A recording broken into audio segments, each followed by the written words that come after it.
আর করার, নামাজের তো সময় হয়ে গেছে। এক কাজ করি, আপনি আর আমি দুজনেই নামাজটা পড়ে নিই। আচ্ছা ইমাম সাহেব, কি আর করার, আমরা দুজনেই পড়ে নিই।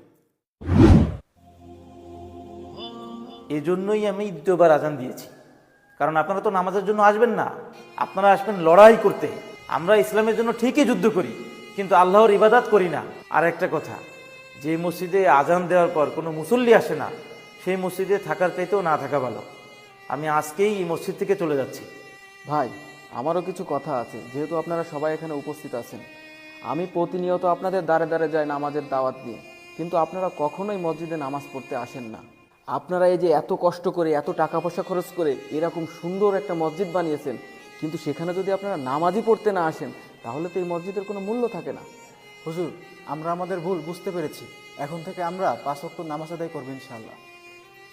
এটা আপনাদেরই মসজিদ, এর ভালো মন্দ খোঁজখবর নেওয়ার দায়িত্বও আপনাদের।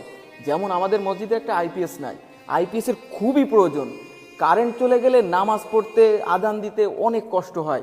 এই জন্য আপনারা সবাই মিলে যদি একটা আইপিএস কিনে দেন, তাহলে খুবই ভালো হয়। জি হুজুর, আপনার কথা বুঝতে পারছি। আর মুয়াজ্জিন সাহেব, আমরা আমাদের ভুল বুঝতে পারছি। আপনি কোথাও যাবেন না, আপনি এখন থেকে এই মসজিদেই থাকবেন, এই মসজিদেই আজান দিবেন। আমরা এখন থেকে 5 ওয়াক্ত নামাজ পড়বো। কি বলো তোমরা? ইনশাআল্লাহ।